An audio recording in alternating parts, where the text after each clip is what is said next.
Just take a deep breath. சொல்லு. I'm sorry Karthik.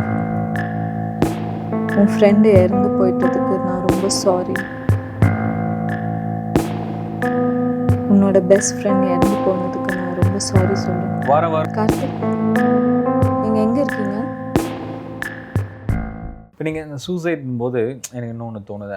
இன்றைக்கி நீங்கள் செக்ஷன் எடுக்கிறீங்க, இது என்ன ஏஜ் பீப்புளேருந்து வரணும் அப்படின்னு ஏதாவது க்ரைட்டீரியா இருக்குங்களா?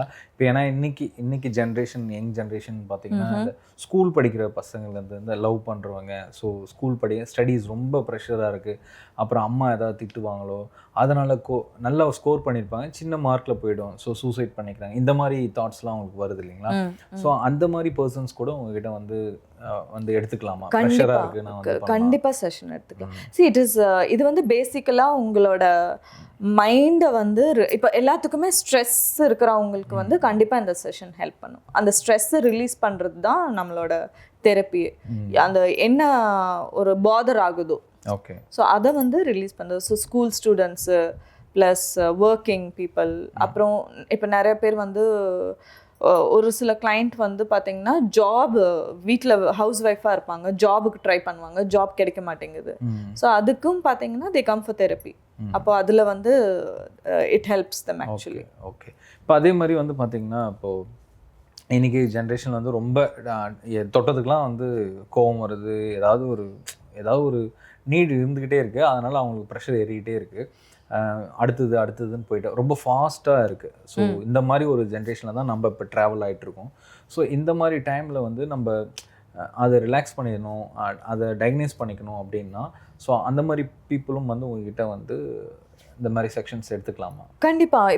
இப்போ வீட்டில் இப்போது அதுக்கு முன்னாடி ஒரு குறிப்பிட்ட துறை மட்டும் இருக்கும், இந்த மாதிரி ஒரு ஜாபோட எட்டிக் அதிகமாக இருக்கும்போது அவங்க எனக்கு ரொம்ப ப்ரெஷராக இருக்குது, ஹேண்டில் பண்ண முடியல அப்படின்னு. பட் இன்றைக்கி எல்லா ஜாபுமே ஒரு மாதிரி ப்ரெஷராக தான் போகுது, எல்லாருமே ஹரிபரியாகவே போயிட்டுருக்காங்க.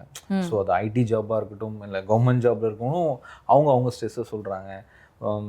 இந்த நார்மலாக டிரைவிங் பண்ணுறவங்களேருந்து ஓரளவுக்கு இந்த டே டு டே இந்த சேல்ஸ் எக்ஸிக்யூட்டிவாக இருக்கவங்க தான் அதிகமான ப்ரெஷர் இருக்குது, டார்கெட் அச்சீவ் பண்ணோம் அப்படின்னு சொல்லி பண்ணுறாங்க.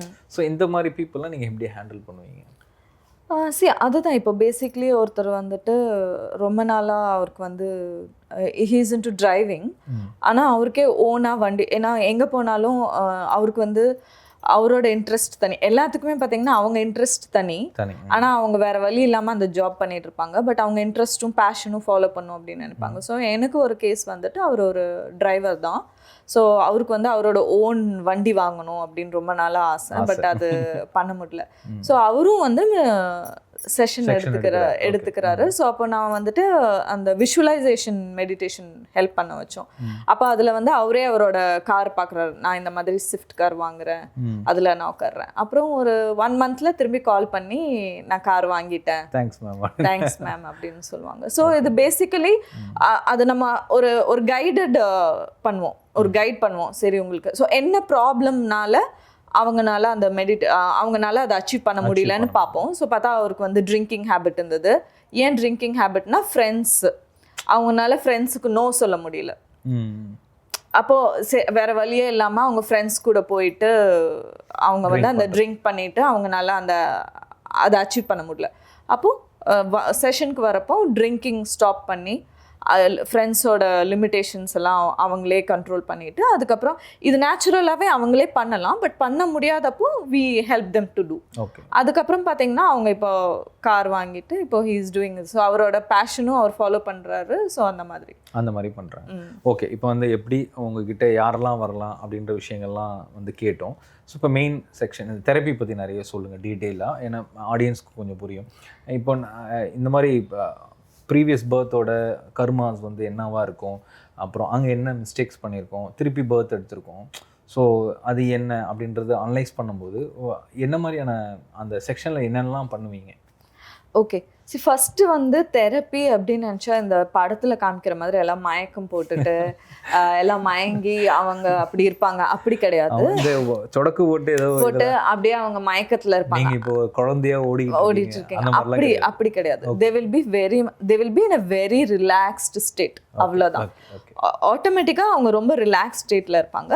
அதுக்கப்புறம் என்ன ஆகும்னு கேட்டிங்கன்னா, தெரப்பி அப்படின்னு போகிறப்போ ஃபஸ்ட்டு வந்து நான் சொன்ன மாதிரி ஃபஸ்ட்டு நம்ம வந்து பேசி எக்ஸாக்டாக என்ன ப்ராப்ளம் அப்படின்னு கண்டுபிடிச்சோன்னே ஃபஸ்ட்டு சைல்டுஹுட் அவங்களோட இந்த லைஃப்பில் என்னென்ன ப்ராப்ளம், மேனேஜர் டார்ச்சராக இருக்கட்டும், இல்லை லைக் கடன் தொல்லையாக இருக்கட்டும், அந்த மாதிரி என்ன டார்ச்சர் ஃபஸ்ட்டு அனுபவிக்கிறாங்களோ அதை பற்றி நம்ம நிறையா வந்து அனலைஸ் பண்ணி முடிச்சதுக்கப்புறமா அதுக்கப்புறம் we will go to the section called parent section.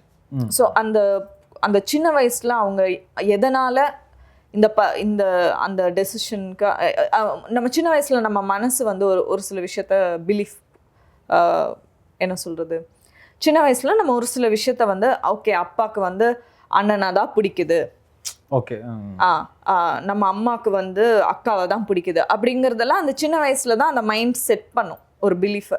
அதை தான் பெருசாகி திருப்பி அவங்களுக்கு அதே விஷயம் வந்துட்டு ரீகன்ஃபார்ம் ஆகிட்டே இருக்கும் அவங்களா அதை புரிஞ்சுக்கிற வரைக்கும்.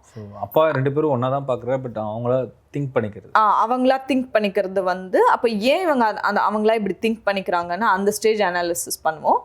அதை அனாலிசிஸ் பண்ணி முடிச்சதுக்கப்புறமா அதுலேயும் ஒரு சில இதெல்லாம் ரிலீஸ் ஆகிடும். ஓகே அப்படின்னு ரிலீஸ் ஆனதுக்கப்புறமா அப்புறம் ரொம்ப டீப் கேசஸ் தான் பாஸ்ட் லைஃப்க்கு நம்ம போவோம். இப்போ பாஸ்ட் லைஃப் அப்படின்னு பார்த்துட்டிங்கன்னா ஒரு சில பேர் வந்து அந்த இறக்குற டைமில் வந்து உங்களுடைய அப்பா நம்ம மேலே பாசமாக இல்லை, அப்பாவுக்கு நம்ம மேலே பாசம் இல்லை அப்படின்னு நினச்சிட்டு அந்த இறப்பு இருந்தப்போ அது திருப்பி இந்த லைஃப்லேயும் அதே பேட்டர்ன் வரும். இப்போ உங்களுக்கு எக்ஸாம்பிள் சொல்லணுன்னா, இப்போ ஒரு ஷெல்ஃப்னை வந்து நம்ம கிச்சனில் ரைட்டில் வச்சுருப்போம். அப்போது ரெனோவேஷன் ஆனதுக்கப்புறமா லெஃப்டில் வந்துருச்சுன்னா நம்ம கை எங்கே போகும், திரும்பியும் அந்த ரைட்கே தான் போகும், ரைட் சைடு. ஸோ நம்ம என்ன பிலீஃபோட நம்ம பாஸ்ட் லைஃப்பில் இருந்தோமோ அதே பிலீஃப் சிஸ்டமை தான் இந்த லைஃப்லையும் நம்ம ஆக்சஸ் பண்ணுவோம். ஓகே அப்போ அதை நம்ம அதை ரிலீஸ் பண்ணதுக்கப்புறமா தான் இந்த லைஃப்பில் ஓகே எனக்கு இந்த லைஃப்பில் அப்படி கிடையாது அப்படின்னு அது மாறும். இல்லைன்னா அது திரும்பி பழைய விஷயத்தையே தான் நம்ப ஆரம்பிக்கும். அதே மாதிரி பார்த்தீங்கன்னா இப்போ நிறைய பேர் இப்போ வந்து ஜாதகம் அப்படின்லாம் எடுத்துக்கிட்டாங்கன்னா, ஸோ உனக்கு இந்த கிரகம்பா, உனக்கு இது பிரச்சனை, அதனால தான் இப்படி இருக்கும் அப்படின்ற சொல்கிற ஸ்டேட்டில் பிளானட்ஸ் தான் வந்து நம்மளை எல்லாமே இயக்கிட்டு இருக்கு அப்படின்னு சொல்லிட்டு ஒரு தேரி இருக்குது. ஸோ இப்போ இந்த பாஸ்ட் லைஃப்பில் உனக்கு அதுலேருந்து ரீபர்த் எடுமோ அதே பேட்டர்ன்ஸ் வந்து நடக்கும், அதனால தான் இந்த ப்ராப்ளம்ஸ்லாம் வருது. இது எப்படி வந்து நீங்கள் இந்த ஃபைண்ட் அவுட் பண்ணுறீங்க? பேசிக்கலி ஆஸ்ட்ராலஜி அப்படின்னு பார்த்தீங்கன்னா பிளானட்ஸ் எல்லாமே நம்ம கர்மாவை நம்மளுக்கு டவுன்லோட் பண்ணுது, கரெக்டா? ஸோ நம்ம என்ன கர்மாவை சேர்த்து வச்சுருக்கோமோ அந்தந்த பிளானட் வரப்போ நம்மளுக்கு அந்தந்த கர்மா டவுன்லோட் ஆகுது. ஸோ இப்போ அந்த கர்மாங்கிறது என்னன்னு கேட்டிங்கன்னா பேசிக்கலி உங்களோட பாடம், நீங்கள் என்ன படிச்சுக்கணும், இந்த லைஃப்பில் என்ன பாடம் கற்றுக்கணுங்கிறது தான் நம்மளோட கர்மா, கரெக்டா? அது நல்லதாகவும் இருக்கலாம், கெட்டதாகவும் இருக்கலாம். ஸோ இப்போ ஃபார் எக்ஸாம்பிள் சனி பயிற்சி நடக்கிறப்ப எல்லாருமே வந்து சொந்த காலில் அவங்க வந்து ரொம்ப ஆஹா ஓஹோன்ட்டு இருக்கவங்க வந்துட்டு இறைவா அப்படின்னு ஒரு அடக்க ஒடுக்கம் வந்துடும் இல்லையா? ஸோ அப்போ அந்த ஒடுக்கத்தை கொண்டு வரதுக்கு நம்மளுக்கு சனீஸ்வரர் மாதிரி ஒரு சாமி தேவைப்படுறாரு இல்லையா? அது வரைக்கும் நம்ம வந்து அப்படியே பயங்கர கர்வமாக சுற்றிட்டு இருக்கவங்க சனீஸ்வரனை பார்த்ததுக்கு அப்புறம் தான் அவங்களுக்கு வந்துட்டு இல்லை நம்ம ஒன்றும் இல்லை, நம்மளுக்கு மேலே சாமி இருக்குது அப்படின்னு ஒரு அடக்கம் வரும். ஸோ நம்ம எல்லாத்துக்குமே ஒரு விஷயம் கற்றுக்கிறதுக்கு தான் அந்த பாடங்கள், அந்த பிளானட்ஸ் எல்லாமே இருக்குது நம்மளுக்கு. அப்போ அதை கற்றுக்கணும் அப்படிங்கிறப்ப நம்ம என்ன பண்ணுவோம்? ஸோ அந்த லைஃப் லெசன் என்ன அப்படிங்கிறத நம்ம முன்னாடியேன்னு சொல்ல முடியாது. இப்போ இந்த டைமில் நம்மளுக்கு அந்த பேட்டர்ன்ஸ் இன்னும் ஜாஸ்தியாக தெரியும் அந்த டைமில். அப்போ நம்ம என்ன பண்ணணும் அப்படின்னு கேட்டிங்கன்னா அந்த பிளானட்ஸ் தான் நம்மளுக்கு அந்த கர்மாவை டவுன்லோட் பண்ணுறது. அப்போ நம்மளே இப்போது ஃபார் எக்ஸாம்பிள் உங்களுக்கு நான் ஒரு எக்ஸாம்பிள் சொல்லணுன்னா, இப்போ நம்ம ரூம்மேட் கூட இருக்கோம். இப்போ நம்ம ரூம்மேட்டுக்கு தெரியும் நம்மளுக்கு ரொம்ப தூங்குற ஹேபிட் இருக்குது அப்படின்னா நம்ம என்ன பண்ணுவோம்? அந்த ரூம்மேட் கிட்ட என்ன சொல்லுவோம்? எனக்கு காலையில் எழுப்பிவிடு அப்படின்னு சொன்னால் நீங்கள் என்ன பண்ணுவீங்க? நீ எந்திரிக்க மாட்டேன், நான் உன்னை எழுப்பிவிட மாட்டேன் அப்படின்னு சொல்லுவீங்க. அப்போ நீங்கள் என்ன பண்ணுவீங்க? அடுத்த நாள் இல்லை நீ என்னை எழுப்பிவிடு அப்படின்னா எப்படி எழுப்பி விடுறது அப்படின்னா சூடு வச்சு அட்லீஸ்ட் எழுப்பிவிடுன்னு சொல்லுவோம் இல்லையா? ஏன்னா நம்மளுக்கு அந்த இது இம்பார்ட்டன்ட். அப்போ நம்ம நெக்ஸ்ட் டே நம்ம அந்த ஃப்ரெண்டு வந்து நம்மளை எழுப்பி விடுவாங்க, சூடு வச்சு தான் எழுப்பி விடுவாங்க. ஏன்னா நம்மளோட வீக்னஸ் வந்து எந்திரிக்க முடியாது. அப்போ அந்த மாதிரி தான் பிளானட்ஸும் நம்மளுக்கு அவ்வளோ ஹெவியான ஒரு பாடம் தேவைப்படுறப்போ நம்மளுக்கு அதுக்கான பலன் வந்து அப்படி ஹெவியாக இருக்கும். ஸோ அந்த மாதிரி தான். ஸோ நம்மளுக்கு லைஃப்லேயும் அதே மாதிரி தான். என்ன பாடம் நம்ம வந்து கற்றுக்கணுன்ட்டு இருக்கோ அந்த பாடத்துக்கு வேண்டி நம்ம முன்னாடியே ஓகே நான் இதை நானே என்னென்ன இப்போ உங்களுக்கு நீங்களே எந்திரிச்சுக்கிற பழக்கம் இருந்ததுன்னா உங்களை ஏன் ஒருத்தங்க அடித்து எழுப்பி விடணும்? கண்டிப்பாக டெஃபினட்டாக கரெக்டா. ஸோ அந்த மாதிரி அப்போ நம்மளுக்கு அடிக்கிறதுக்கு யாரும் தேவையில்லைல்ல. ஸோ நம்மளோட ஒழுக்கம் நம்மக்கிட்டே இருக்கிறப்போ நம்மளுக்கு என்ன லைஃப்பில் என்ன தேவைப்படுதுங்கிறது நம்ம முன்னாடியே நம்ம இதுதான் இறைவனை நோக்கி போகிறோன்னு ஆயிடுச்சு. இது வந்து அதே மாதிரி பார்த்தீங்கன்னா யாருக்கு வந்து எனக்கு இந்த பிறப்பு வேண்டாம், போதும் இந்த பிறப்பு, இனி எனக்கு இந்த பிறப்பு வேண்டாம், நான் இறைவனோட ஒன்று சேர்றேன் அப்படிங்கிறவங்களுக்கு தான் இது இன்னும் பெனிஃபிட்டாக இருக்கும். ஓகே, இந்த பாஸ்ட் லைஃப் ரிக்ரெஷன், ஏன் இந்த பிறப்பு, நான் ஏன் இந்த பிறவி எடுத்திருக்கேன், நான் இறைவனோட எப்படி திரும்பி போகிறது, நான் எப்படி மோட்சத்தை தேடி போகிறது, அவங்களுக்கு வந்து இது இன்னுமே ஹெல்ப்ஃபுல்லாக இருக்கும். ஆமாம், கண்டிப்பாக ஹெல்ப்ஃபுல்லாக இருக்கும். சூப்பர். ஓகே, இப்போ அவங்க இந்த பிறப்பே வேணான்னு அவங்க வந்து டிசைட் பண்ண கூட முடியும் அந்த தெரப்பியில். பேசிக்கலி நீங்கள் எதுக்கு பிறக்கிறீங்க அப்படின்னு கேட்டால் நான் அதான் சொன்ன மாதிரி நம்ம ஒரு விஷயத்தை திருப்பி திருப்பி லூப் ஆகிட்டே இருக்கு இல்லையா?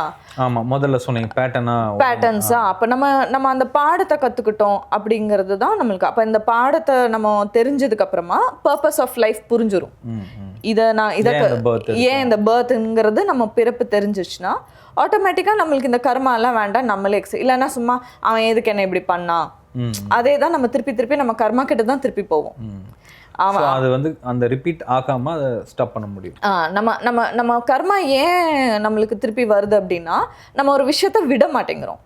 ஓகே, அவன் ஏன் எனக்கு இப்படி பண்ணான், எனக்கு ஏன் இப்படி நடக்குது, நான் இது கோ த்ரூ பண்ணணும், அந்த ஏன்னு திருப்பி கேட்கறனால தான் அந்த ஏனுக்கு பதில் வந்து பிறந்துக்கிட்டே இருக்கும். நம்ம என்னைக்கு நம்ம அந்த ஏன் ஸ்டாப் பண்ணுறோமோ அப்போ அந்த பிறப்பும் நம்மளுக்கு வந்து ஸ்டாப் ஆகும். Okay, super ma'am. நிறைய எக்ஸ்ப்ளனேஷன் கொடுத்தீங்க, நிறைய விஷயங்கள் சொன்னீங்க. ஸோ தொடர்ந்து உங்ககிட்ட நம்ம வந்து கண்டினியூ பண்ணுவோம். ஸோ அடுத்த எபிசோடில் வந்து இன்னும் சுவாரஸ்யமான விஷயங்களை நிறைய பேசுவோம் மேம். வணக்கம். தேங்க்யூ.